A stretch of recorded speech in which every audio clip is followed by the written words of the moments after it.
Welcome to our 30-day procurement and negotiation video challenge, and today we're going to talk about the bogey. Ooh. You might not have heard of this negotiation tactic before, but I can promise you it's quite effective. And quite honestly, if you ask yourself why I'm looking at the microphone and not into the camera, the secret is, I don't know. So back to the bogey. We'll cover what it is, how it works, and if it's applied on you, how you can fight it.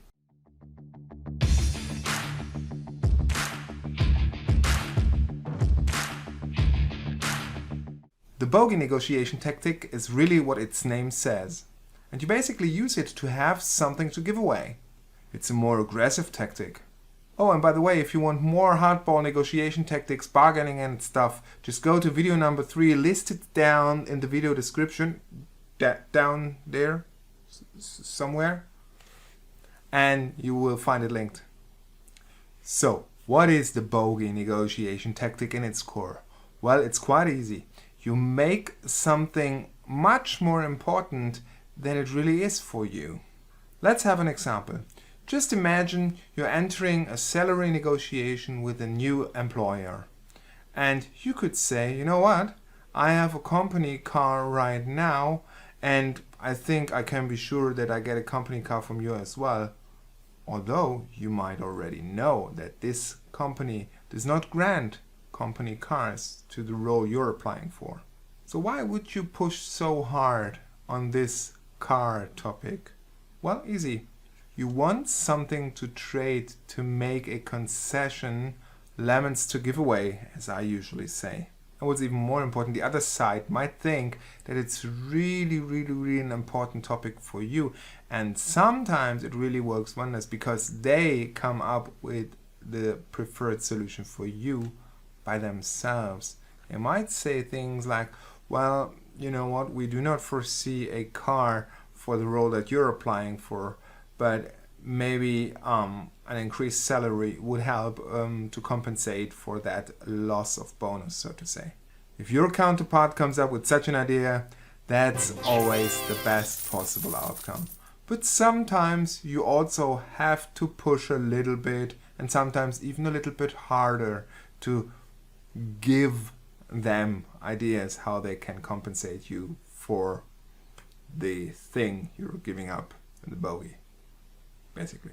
Some sentences that you could apply here are sentences like, I rarely ever, or it is impossible for me to. Again, we have learned that yesterday. Say I and not we, because I is something I want. If I say we and I'm generic, I maybe want to distance myself from my statement. That's what liars do. You don't want to be spotted as a liar here.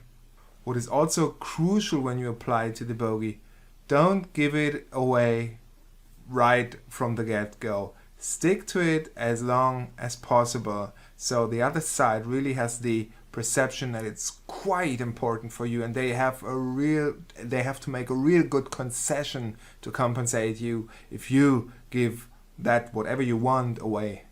Oh, and one very important other thing, especially in company environments, and that's true for nearly every negotiation tactic you want to apply, brief your team members. You definitely don't want to run into a situation where Jimmy Boy, your colleague from product management that sits right next to you, and says, "Oh Phil, I didn't know that payment terms was so important for our company." Facepalm moment. So that leaves us with the question, what do you do when you have the feeling that someone wants to apply a bogey negotiation tactic to you? Well, the standard solution here is really to ask detailed questions. Why is a purchase order from us until October 1st so important to you? Can you please explain that? In the previous three meetings, you never mentioned that you want upfront payment. Why do you come up with this now? What has changed? If you want to crush a bogey, you really have to also push hard. Ask again and again, dig deeper and deeper here. So, the wrap up? The bogey is just another negotiation tactic that works especially well with preparation. And as I mentioned in video number 1, where we talked about authority, preparation, just a little bit of preparation really goes a long way here.